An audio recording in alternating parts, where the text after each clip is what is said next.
Magandang araw po sa inyong lahat. Peace and blessing po. Ako po ay si Brother Paulino S. Ramos mula sa Diocese of San Jose, Nueva Ecija. Isang mapagkumbabang lingkod ng ating simbahan at buong pusong humaharap ngayon sa inyo bilang kandidato ng board ng Sangguniang Laiko ng Pilipinas.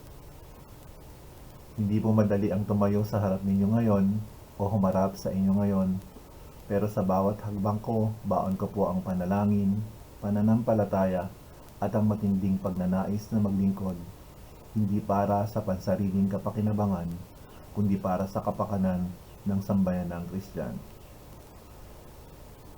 Tumakbo po ako o lumahok dahil naniniwala ako na ang bawat laiko ay tinatawag hindi lamang para sumunod, kundi para mamuno na may kababaang loob, pananampalataya at pagkilos.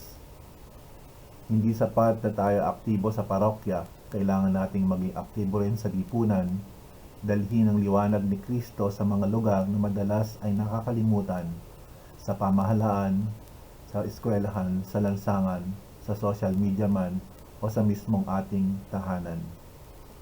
Kung pagkalooban ninyo ako ng tiwala at pagkakataon, nais ko pong ilahad sa inyo ang aking mga pangunahing layunin.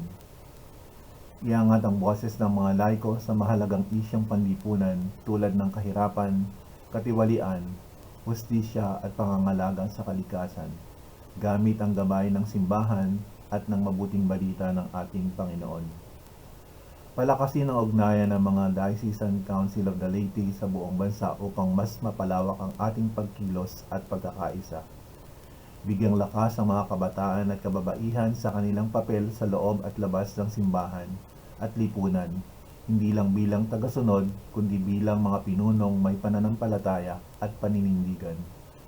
Magsulong ng transformasyon at edukasyon para sa mga laiko tungkol sa social teaching ng simbahan, servant leadership at integridad. Mga kapatid, ang ating panahon ay nangangailangan ng mga laikong may tapang, talino at pananampalataya.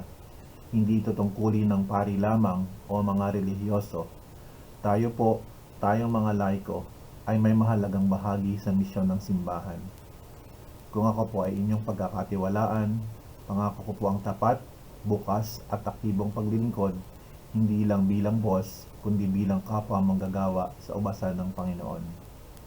Hindi po ako perpekto, hindi rin po ako matalino, ngunit buo po ang puso kong maglingkod sa tulong ng Diyos, sa paggabay ng Espiritu Santo. Sa pakikiisa ninyo, manalig po tayo na kaya nating patatagin, palalimin at palawakin ang misyon ng laiko sa Pilipinas.